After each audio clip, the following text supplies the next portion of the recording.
当然，并不是说中国一定要学美国的模式，而是说在主要的现代化指标，在中国国力的指标，要缩小和美国的差距。当中国和美国的实力差距缩小的时候，美国在这个地区的影响力的下降就变成了是个必然。97年之后，随着中国经济形势的发展，在东南亚地区，中国威胁论就没有了。东南亚国家更多的是要和中国改善关系，而不再加入美国防范中国的这个战略。那么，在这一点，就是随着中国实力增长，已经明显美国在对东南亚地区国家的影响，已经不能和1997年以前是一样的。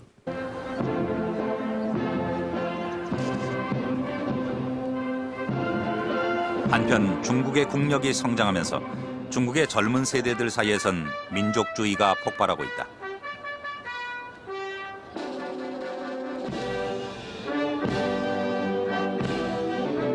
지난해 10월 천안문 광장에서 열린 신중국 건설 55주년 기념식에는 중국 전역의 소수민족 대표들까지 참가해 중화민족의 단결된 역량을 과시했다. 이런 민족주의 성향은 미국의 일방주의에 대한 불만과 맞물리면서 반미 감정으로 이어지고 있다.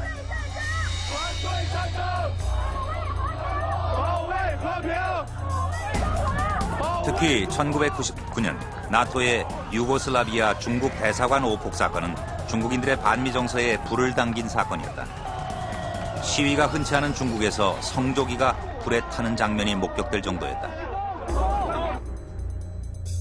이른바 인터넷 민족주의도 뜨겁다. 인터넷은 반미 정서가 분출하는 공간이다. 중국 네티즌들의 감정을 자극하는 크고 작은 사건도 끊이지 않고 있다.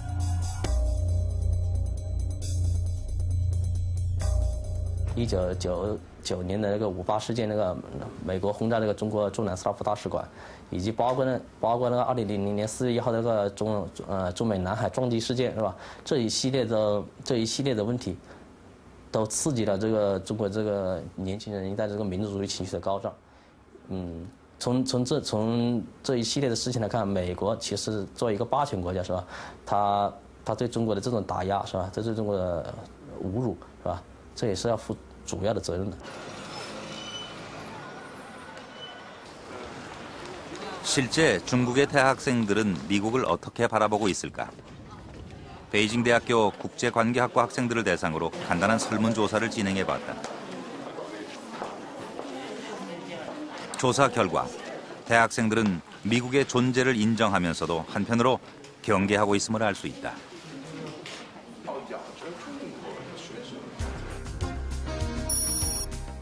미국에 대한 호감도 면에선 긍정과 부정이 거의 비슷하게 나타났다. 그러나 응답자의 절반이 넘는 53%가 미국을 협력자보다는 경쟁자로 인식했다. 그렇다면 미국인들은 중국을 어떻게 생각할까? 각종 조사에 나타난 미국인들의 인식은 상당히 부정적이다. 매년 국가 호감도 순위를 발표하는 해리스 보고서에서 중국은 10년 연속 미국인들이 가장 싫어하는 나라 1위로 꼽혔다. 중국을 위협으로 보는 시각도 여전하다. 네오콘들의 싱크탱크인 미국 기업연구소. 중국군 현대화에 대한 세미나가 열린 이날, 참석자들 사이에선 중국의 부상을 우려하는 목소리가 터져나왔다. To exorcise regional fears that continued growth of Chinese power in the longer term threatens the autonomy of their Southeast Asian neighbors. That diplomatic exercise is also intended to wean those states of Southeast Asia away from the United States. A lot of it will be diplomatic finessing and pleasing rhetoric in order to paper over some of that. But you will have, I think, as China does grow more confident and stronger and you know, you project out both the economic growth rates and the rates of spending on defense, and you have a pretty formidable force, you will have more and more a China that will want to challenge the United States on some of these key issues.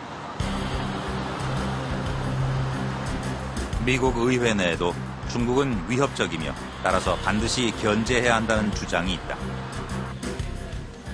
미 의회가 지난 2000년 중국의 급부상에 대처하기 위해 만든 미중 경제안보관계위원회. 이 위원회의 로빈슨 위원장은 중국에 대해 보다 분명한 입장을 밝힌다. I think that arguably China represents the largest threat to the United States in the 21st century. If things go poorly, they have a large ICBM force directed toward our cities and military installations. We have to remember that they are a strategic competitor in our view. I do not believe that the Commission views them as a strategic partner, nor should it. I think it's an inappropriate term to describe U.S.-China relationships today. I hope it becomes a partnership. 지난해 위원회는 1급 기밀을 바탕으로 4년간 조사를 거쳐 의회에 보고서를 제출했다. 이 보고서는 중국의 부상으로 미국의 영향력과 장기적인 이익이 위협받고 있다고 경고하면서 미국이 대중국 정책을 전면 재검토해야 한다고 촉구하고 있다.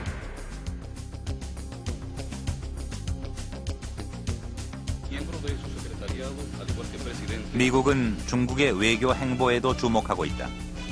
후진타오 주석은 지난해 유럽과 남미를 차례로 돌며 미국과 적대적인 관계에 있는 국가들과도 유대를 맺는 등 미국의 일방주의를 견지하고 있다.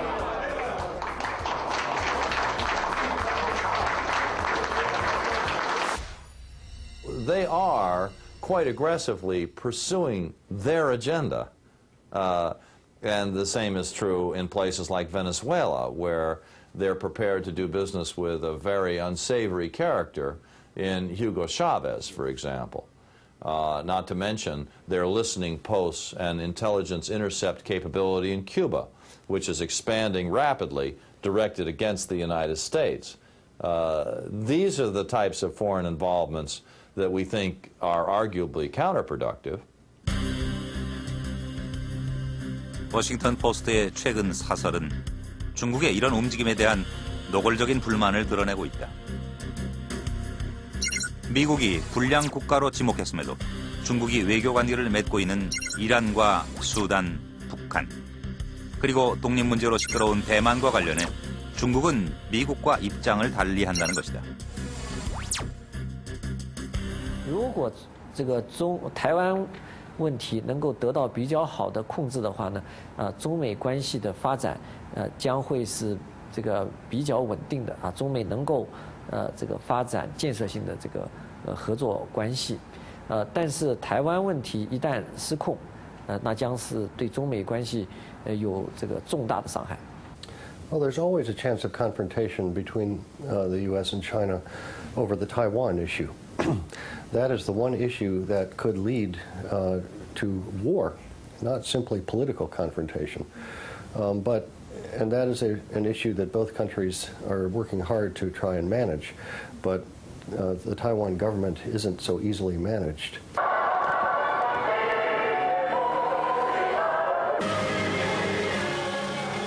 지난해 7월 타이베이의 한 호텔에서 재헌운동 선언 대회가 열렸다.